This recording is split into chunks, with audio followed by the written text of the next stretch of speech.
A relation is any collection of points. So you could have the points 2, 3, 2, 9, 1, 8, 6, 7, negative 1, 2, and you would call this collection a relation. We've been looking at a subset of relations called functions. The difference is functions are collections of points, but every input, x, has one output, y. So every input, x, has one output. Input, output. If you look at this collection right here, this is a relation again, you notice that the inputs are on the left. So these are the x values, these are the inputs. Everything on the right are the outputs. You can look in this and say, is this relation a function? Is this relation a function? Well, does every input have one output? Look at the first 2 points right here. 2 goes to 2. So 2, when you plug 2 into the function, you get out 3. But then also when you plug in 2, you get out 9. So this is not a function. This is a relation. The thing to remember is all relations, I can almost spell there, all relations are functions, but not all functions are relations. So remember, a relation is any collection of points, and a function is a collection of points where every input, x value, has only one output, y value. Another way to look at a relation is with a diagram like this. This says in diagram A, right here, that 1 goes to 2, 2 goes to 4, 3 goes to 4, and 4 goes to 5. In the second one, it says that 1 goes to 5 and 7, 2 goes to 7, 3 goes to 9, and 4 goes to 9. So you have to ask yourself both of them are relations because they are a collection of points. That's correct. They're both relations. But which one is a function? You have to look. Do any of these inputs have more than one output? Well, this one has 1, this one has 1. Is this a problem? Well, not really. You can have the same output. It's okay that 2 goes to 4 and 3 goes to 4 and 4 goes to 5. But look over here. Look at 1. 1 goes to 5 and 7. So this is not a function. This one right here is the same collection as 1, 2, the point, 2, 4, 3, 4, and 4, 5. This one right here is the same thing as 1, 5, 1, 7, 2, 7, 3, 9, and 4, 9. It's totally okay that more than one input points to an output. You can share outputs. Share outputs? Okay, that's fine. You just can't share inputs. So again, this right here is a function, and this one is not a function. A quick way to determine whether a relation is a function given the graph of the function is by using the vertical line test. It says a relation is a function of the horizontal x-axis variable if and only if no vertical line passes through 2 or more points. So take a look at the first one. This is a function because no matter where you draw a vertical line, it only crosses the blue function once. Same thing here.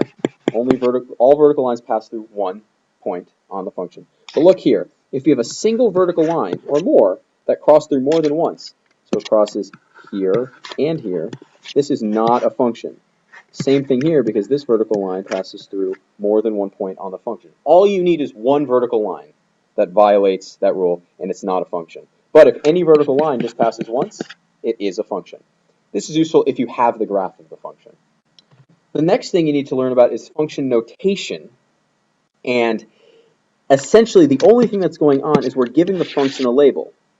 We're calling that function f. The name of this function is f. The reason we do this is we're going to work with lots of different functions at the same time, and sometimes we're going to want to label them so we can refer to different functions.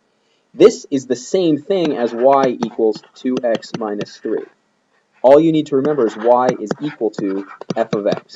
This is just the name of the function. You could call it Bob of x if you wanted to, but f is shorter. Over here, we use g. That's just another name. So what does it mean when you're going to evaluate the function? All it means is you're plugging in -2 for x in all the x places. So f of -2 means you're plugging in -2 for x.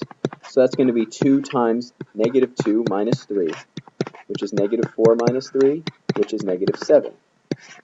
Over here we have g of 0, which means we plug in 0 for x, which is -5 times 0. So that's just going to be 0. So all we're doing is giving the functions single letter names. You could have multiple letter names, but you don't really need to go that far.